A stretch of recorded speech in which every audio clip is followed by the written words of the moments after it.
Hello, welcome back to my channel. Welcome to another video. So today's video I wanted to do different. I wanted to do a story time.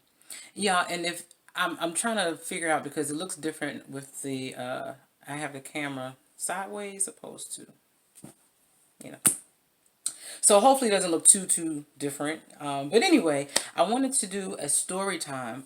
This is not preemie awareness month or anything like that, but I wanted to talk about that because I know that it's not talked about a lot when you have a preemie or baby, things like that. So first I want to say my son, the one that was a preemie who I'm about to talk about, he's 7 now. He just turned 7 on the 18th of December. Literally, he just turned 7. So so I'm gonna go back to 2012. At first I didn't even think I could have children. Let's just say that. My husband and I got together the latter part of 2007, and we got married in 2008 in November. So, like a lot of couples, well, we wanted to have children. We didn't want to have children right off because we wanted to, take the time to get to know each other, of course, to grow together and travel and do those things. But we knew eventually down the line that we wanted to have children. That's always been a dream of mine, is to be a mom. And so we didn't think we could have babies because it just didn't happen. And so anyway, speed it up. 5 years later, we found out we're pregnant. So of course we were very happy and excited hearing that news. And so anyway, going through the pregnancy, and what I'll do, I will insert some pictures in here. But we're going through the pregnancy, and we passed that stage where you can actually start telling people, which is about the 3 month, well, yeah, 3 month mark. Yeah, and so, we were getting excited. We started getting stuff early. I started getting stuff early. And so we hit the 6 month. I'm like, we halfway there. And then, as soon as I turned 29 weeks, 7 months, I had my doctor's appointment, so I went to go get my checkup. And, while he was doing the ultrasound, I'm looking to make sure I see a heartbeat, make sure things are, he's growing the way he's supposed to be growing. The doctor basically just kind of stopped what he was doing, and he was like, well, Miss Rose, he was very calm, which made me nervous.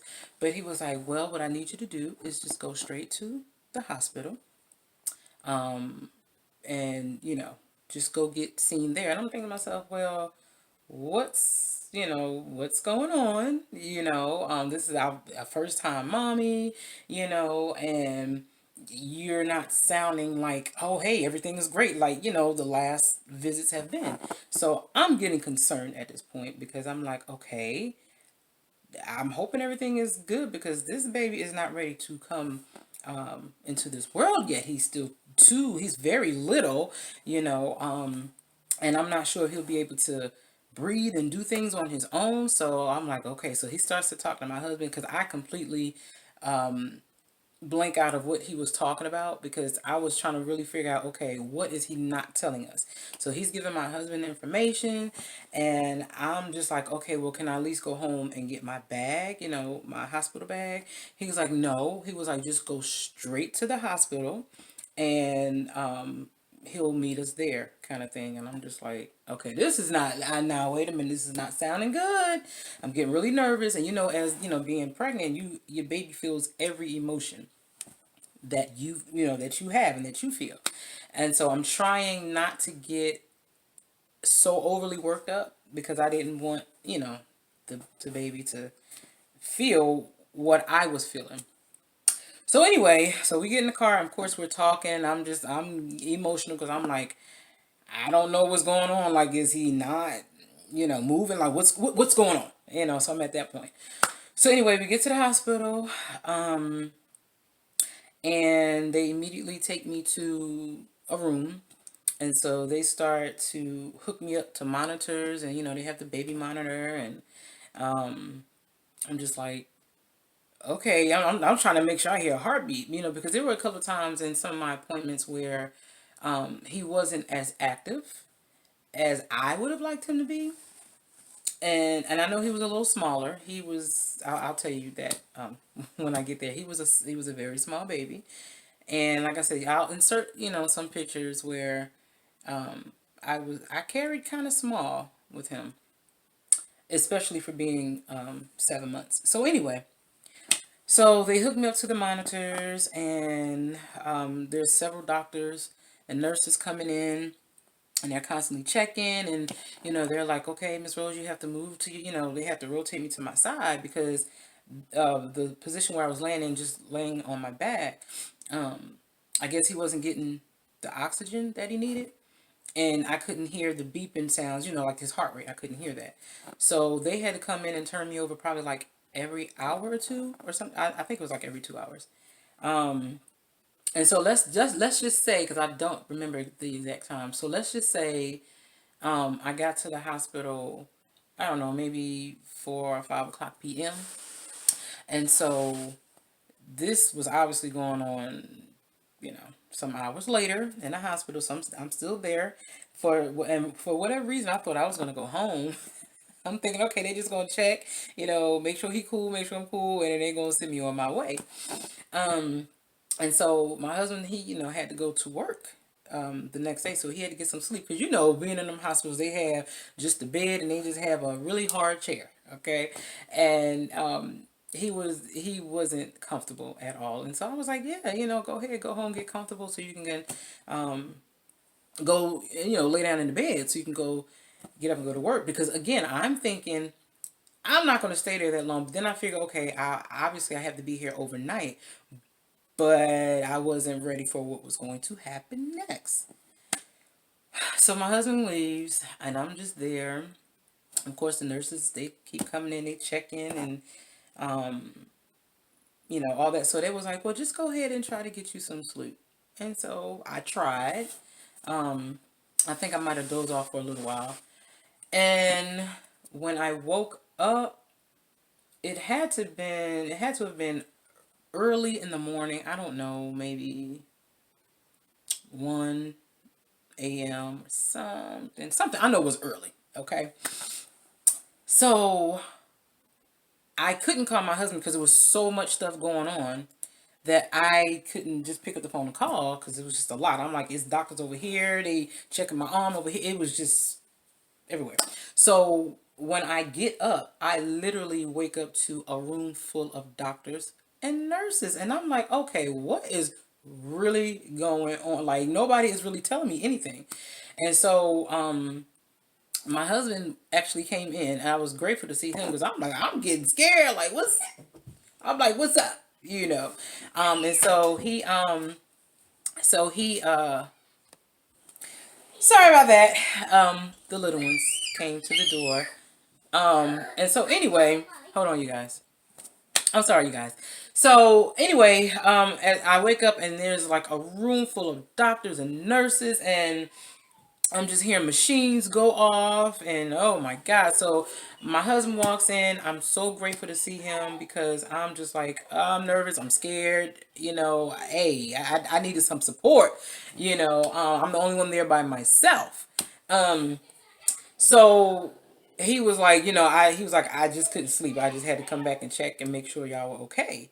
And so they said, well, Miss Rose, today is the day where you're gonna meet your baby. And I'm like, oh, wait a minute, hold on, wait a minute, what? I'm like, y'all, I'm only seven. I just turned 7 months, literally just turned 7 months. I'm like, this baby is not ready to come out.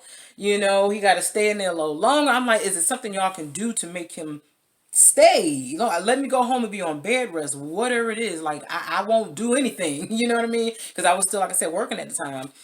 So I'm like, okay, I bump that. I can tell the job, hey, I see y'all when I have the maternity leave, whatever. But I wanted to keep him in there as long as possible, for him and for myself. But of course, mainly for him. And so they were like, no, everything's going to be fine, but we have to go ahead and get him out now. Of course, they still not telling me why, what's going on. And so my mind is all over the place. And then they tell me that, what do you call it? What do you call it, you guys? The anesthesia doctors. What, y'all, I can't even get it because my mind is on. But that I was going to get my epidural. Okay. So they come in and they give me the epidural. If I'm not mistaken, I think they had to stick me about 2 or 3 times. Y'all, and that, ooh, my God, if you ever had one, then you know what I'm talking about. So if you ever experience that, then you know exactly what I'm talking about. It's so very uncomfortable. And you can't move. So, they have like my pillow here. They gave me a pillow and they're like, Miss Rose, just just bend over lean over on the pillow and, we're going to get it. So the first time he couldn't get it. Second time, he couldn't get it. So they brought in someone else to try. And I'm just like, oh my God, please, y'all, because I'm trying not to move it. I heard too many horror stories about, if you move while they're giving you the epidural, that you can be messed up for life. And I wasn't trying to feel that. But it was so uncomfortable. Like, just talking about it brings back the memories. Oh my God, of just how uncomfortable that thing was. Okay. So thank God the second, person that came in, they did the epidural and it took that time. So then they lay me in the bed and they start wrapping with blankets and things like that, and then they actually take me to the operating room. you know it's supposed to be an exciting time. So again, of course, I'm still thinking, oh my God, my baby's not ready to come out. But then you go into this big bright room and you can see all the medical supplies and everything. Oh my God. And so I'm just, y'all, it's like I wanted to cry, but tears wasn't coming down because I was like real scared. And they laid me down and they put my arms like this to the side. And it's like this divider thing. Of course, I can't see anything down there. And so I have an IV and all of that kind of stuff. And so my husband, he's in there. He's like right by me, but then he's actually down there looking to see what they was doing. He's brave because the pictures I saw, I'm like, oh my God, like you're brave to be looking at it and taking pictures. So anyway, of course I can't feel them cutting me or anything like that because I had to have a emergency C-section, and so I couldn't feel them cutting me or anything like that. But you guys, they actually told me like afterwards they had to cut me a T. They had to do a T cut. Initially, I didn't feel when they were, taking him out, but oh my God, I guess he was like in a breech position because I felt them all the way up here. I felt pulling and tugging. I mean, when I say I felt it, and I'm told you're not supposed to feel it when you have an epidural. I felt it. I was like, hey, like I feel that. Like, what are y'all doing? I feel it. And so they busy, pulling them out and whatever. And I know it felt like it was about 20 minutes, but it was probably, I don't know, maybe 5 minutes or so, but it felt like forever. And I'm like, this don't feel right. So, the tugging stuff is gone. I don't feel it anymore. And then I see my husband go down there to look to see what's going on. And, I'm like, okay, so my son is out, but I don't hear any crying. Like, is he okay? What is oh my God. You guys, that was, it's just, you can't really explain. I can't really explain the feeling other than sad, just emotional, just all over the place. Cause I'm like, okay, my baby is out, but I don't hear him crying. I hear nothing. And then they rush him out the room. It I don't know. I don't know. It was a lot. And so my husband's not telling me anything. I'm like, do they have him? Like, where are they taking him? And he was like, he's fine. He's fine. He's going to be fine. And so that was that. So they're closing me back up. And it just felt empty. It's like, that's supposed to be the happy time, the happiest time of your life, when, you preparing for this baby. And I know, okay, he came early. That was one thing. But to not hear him cry, that just really did something to me. Because I'm thinking to myself, what did I do? What did I do wrong? Did I do anything? Or could I have stopped? Or my mind was there, just all over the place. And so they're, sewing me up, stitching me up, whatever. And then they take me to my recovery room. And no, no, no. They took me out. I was not in the hallway, but I wasn't quite in the room yet because it wasn't a room ready. I know I was so cold. Oh my God, I was so cold. And I think I was just like in a blank moment. Cause I know my husband's talking to me, but I wasn't talking to him because I'm focused on like where's my baby? Like nobody's telling me nothing. And so they finally took me to my room, and my husband went down to take pictures. They said he'd come down and take pictures. So he went down and he took pictures and he took a video. Again, I will insert the pictures and things like that.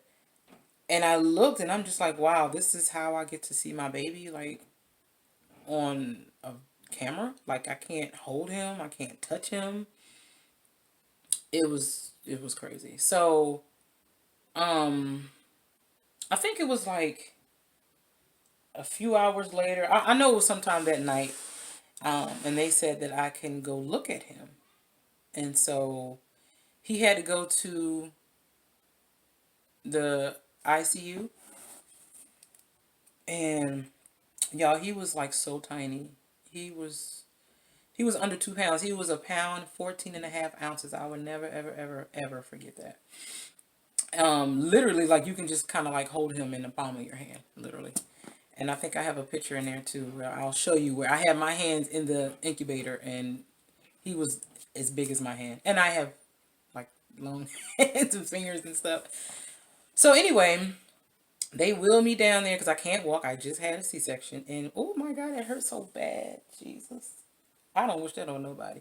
C-sections are no joke. Okay? But I'll get back to that too. So anyway, um, so yeah, so they wheel me down to go see him. And I can't physically hold him. They call it a hand hug where you just put your finger in there and if he can grab your hand, he grabs your hand like that. That's a finger hug.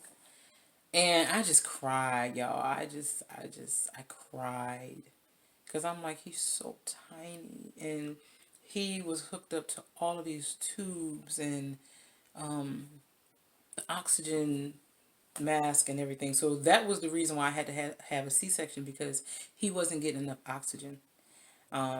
His heart rate kept dropping. It kept going up and down. So that's why they had to do the emergency C-section.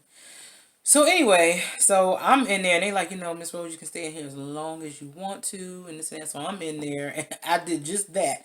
I stayed in there until I got sleepy. And then I went back to my room and then of course I think I was there for about 3 or 4 days. Yeah, I was there about 3 or 4 days. So the next day, and mind you, they never brought him to my room. He had to stay in the ICU. So the next morning, as soon as I was able to, get up and wash off a little bit and things like that, I headed straight to the ICU. I was there all day. Um, I didn't get a chance to feed him, I don't think. No, I didn't get a chance to. No, actually, I was there longer because he was born on the 18th, y'all, and 7 days later is Christmas. So I was praying to God. I was like, Lord, I want to be. My only wish that year was to be able to hold my child. That was my only Christmas wish is to hold my child. And so I think it was the 6th. night. But it was probably like, I don't know, 12 or 1 in the morning. So technically it was like Christmas Day. And I was able to go down there. And of course, as soon as you go in, you have to wash your hands and put on, things to protect you and babies and stuff like that. And they were like, well, they said, well, Miss Rose, we have a surprise for you. And I'm like, okay, what's the surprise? It was like, you get to hold your son today. Y'all,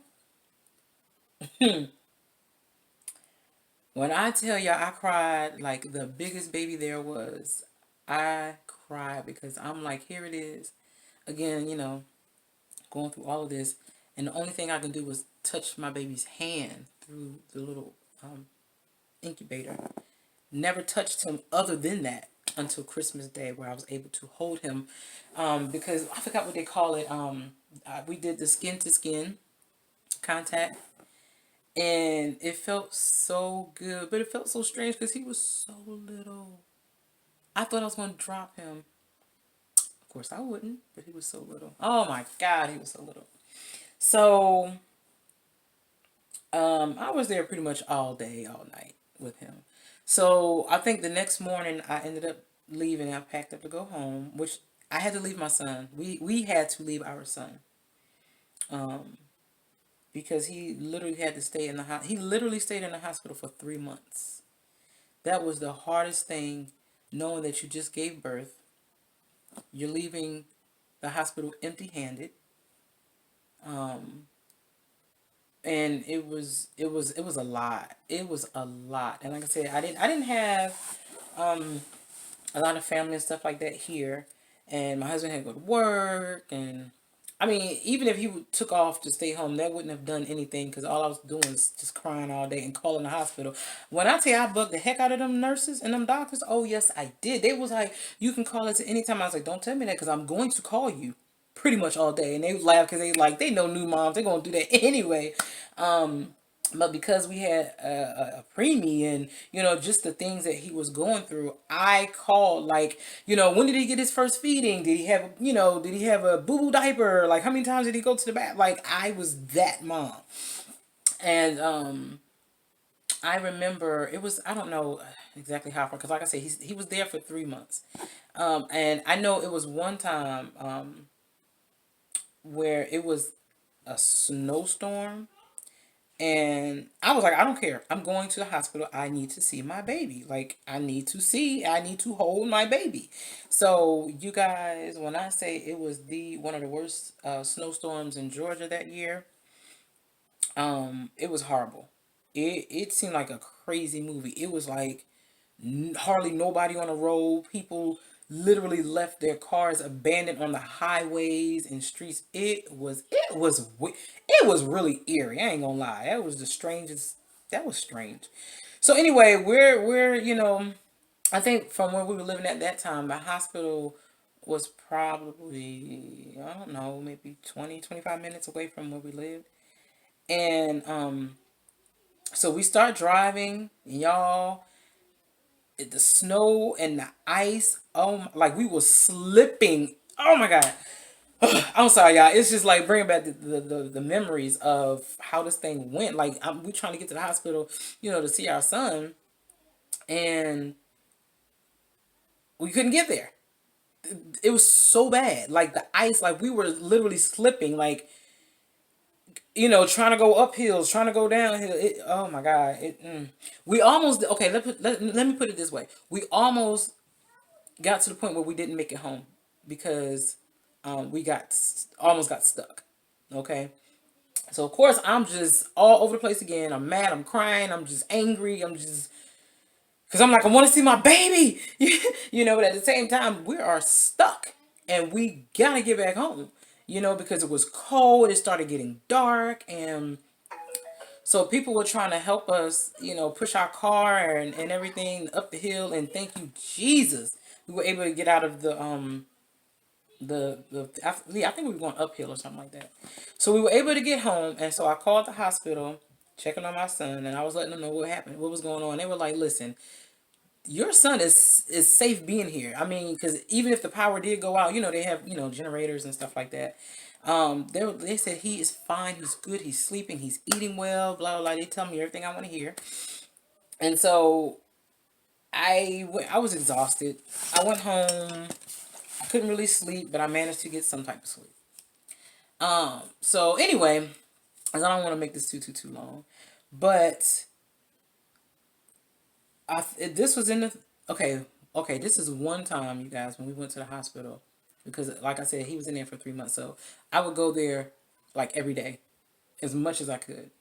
And it's one particular time where my mother-in-law came, our aunt came, his dad came, my father-in-law, and he transferred from the ICU to a different level because he started doing better.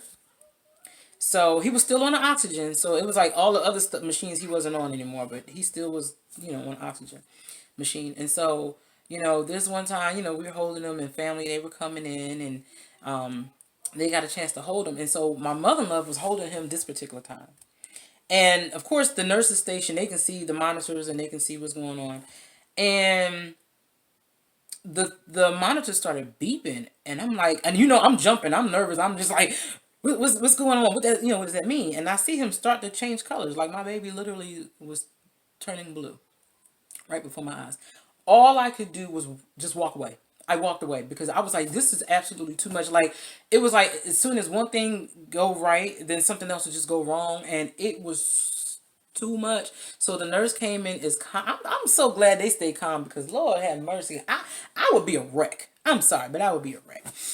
So the nurse came in and she was like, "Well, I'm gonna go ahead and take him now." And of course they're all like, "Well, what's going on?" And they was like, "Oh, he just needs some oxygen." And so, well, that's what they told me when I came back, because I left when the thing started beeping. I left because I was so used to the beeping going off when something was wrong, and that he had to come take him. It was like it's just something else. So they took him, and that was pretty much it for the visit for that night. So anyway, on to some better news. So this, I can't remember what day it was. I don't remember what day, you guys. I have all that stuff somewhere in my papers. But on the day that we came, was again, we came every day. But I brought my baby bag every day because I'm the type of person, I always try to stay very optimistic. And so I'm like, one of these days, they're going to say, Ms. Rose, you can take your son home.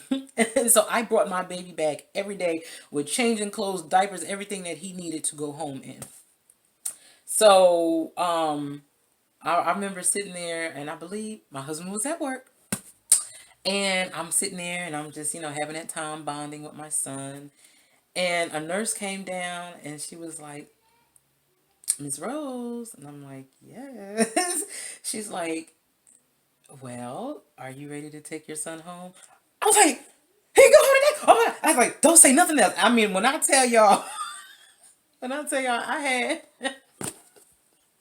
my baby bag was ready. I'm like, I got 2, 3 outfits. Like, it don't even matter. Them clothes is too big for him. I don't even care, you guys, because he was preemie. He was little. And so, and so, they was like, okay, well, we just have to take out his, because he had a he had a feeding tube, he had all kinds of stuff. So at this point, I think he didn't have his feeding tube because he was actually drinking out of bottle and stuff like that. So but they still had something on him, but it was minor, and minor enough for them to say he can go home today. Oh my God, you talking about somebody who cried and hugged every nurse that came in there. I was yeah, I was so happy. I'm like, I get to take my son home. And so anyway, so they had to take whatever IVs and stuff that was left, take that out of him. And they was like, you can go ahead and get him dressed. So I'm getting him dressed and I'm just kissing on him. I'm just, oh my God. And so I call my husband. I'm like, babe, you got to get off work. We could take, our son, we could take Autrey home. And so he's like, okay. So, he's doing what he got to do so he can get off and come to the hospital. And I'm getting him dressed and everything. And then they were like, before you go, he has to pass the car seat test. And I'm like, because I'm like, I don't know what that means. And so basically, it has to make sure that, because depending on how far you drive and all that kind of stuff, just make sure that he was able to sit in there and not have any type of pain or the stuff that he had previously that was going on. Just make sure that he was able to handle that. So I think he had to do it for like, was it an hour, like 2 hours? It was like an hour or 2 hour test, a car seat test. And for the mommies that have a preemie or had a child that stayed in the hospital more than a few days or so, then you know what I'm talking about. But yeah, he had to pass the car seat test, and y'all, when it got to like 2 minutes before, and they came and it was like, well, he passed. Everything looks good. He's good. He's healthy. He's ready to go home. Oh my God, that was the best feeling in the world. I'm telling you the truth. Like I just, I was just so speechless. But he was packed up and ready to go. He was packed up and ready to go, and so the nurse is there. I remember one nurse. Her name was Amy. I don't know if she still worked there or not. But when I say her and the other nurses and the doctors that took care of our son, they did a phenomenal job. Because there were times where he wasn't able to drink from the bottle. you know. And so, they taught him a lot while he was in there. So he literally came home at 3 months from the time that I gave birth. And so um they rung the little bell, as I'm in a wheelchair and he's in the car seat. He's on, he's with me riding on a wheelchair, and they rung the bell, and that's for the kids that's in the ICU. They get to go home, and you guys, I felt really bad because it was this little baby right across the hall from our son, and he was going home too, but he had to go home with so much stuff. He had to go home with like an oxygen tank and some like feeding tube. It was a lot. So we were so blessed and so grateful that he didn't have to. Our son didn't have to go home with anything. Um, Only thing we had to make sure we stayed on top of was his iron. So we had to give him like little iron drops and stuff like that. But other than that, thankfully he he didn't have any other issues. And so when we got out, when they took us out, wheeled us out, and of course I got in the back seat with my baby. I was like, I'm sitting back there with my baby. So we get home and I sit him down because my husband had to go back to work. So I sit him down in front of me. He's still in his car seat. I look down at him, and he's looking at me, and I was like, what are we gonna do? Because I'm like, even though it was like exciting, not that I got used to the idea that my son was in a hospital away from me for 3 months, but I'm like, okay, so now you're here, and I'm not used to taking care of you, all throughout the day and night, because the nurses were doing that at the hospital. But now you're here. What are we gonna do? And it was so cute because when I said that, he did a little smirk. It was so cute. Like, I don't know, mommy. I don't know what we're gonna do either. So, but anyway, and so yeah, that was that. And of course, it was just me and him ever since, And like I said, my baby's 7 years old now, big boy. Just had a birthday on the 18th, and he is so smart. He's so talented. He's mature for his age. He's a little genius. I mean, I've heard people say, things about preemies, like, they so smart. And y'all, it is so true. I'm not just saying that because he's my son, but just seeing where he started and where he is now. I mean, beat all kind of milestones, you guys. When he was in school, what was it, a couple of years ago? He was in kindergarten. He was reading at a second grade level then, like then. And so now, of course, he just keep outdoing his own self. You know what I mean? So we are just so blessed to be able to have gone through this journey, because I was like, well, what, sometimes you go through stuff and it's not necessarily for you, even though you're going through it and you're dealing with it, but it can be for other people. So I just want to say, even though, it's like I say, even not even knowing I can have kids, even if doctors tell you you can't have kids, y'all, you listen to it, but don't take it all in, because doctors, they can be wrong, and they have been wrong, you know. And so going from not knowing that I can have kids to being a mother of two, not knowing if the first one was going to make it, but he made it. He's here, and he's thriving. Oh my God, that little boy is really something. In my other video, I should introduce my kids. So if you didn't check that video out, go and check that one out. But yeah, he's doing very, very well. And then of course we have a little princess, 5 years old. She just turned 5 in October, and they are some sweet, special, special kids. I love them. Wouldn't change anything about them. I wouldn't change anything of the experiences I had to get them here. You know what I mean? I would do it over again to have those same little two humans in there that I love so dearly. But yeah, I just wanted to say, if you're going through that journey, or if you have a preemie, and, you know, love on that baby, love on those babies, love on them, you guys. But yeah, that's all I have for this video. So I'll insert some videos, but you guys, if you enjoyed this video, if you can relate to me in any type of way, please like this video, give it a thumbs up, subscribe, and comment. I really want to be able to talk to you guys and get to know you. I'm putting myself out here and my stories out here for you guys to get to know who I am. And if you wanted to, ask me questions and things like that, drop it in the comment section. But until the next time, in between time, I will talk to you later, and remember to stay blessed and love on one another. And I will see you in my next video. Bye.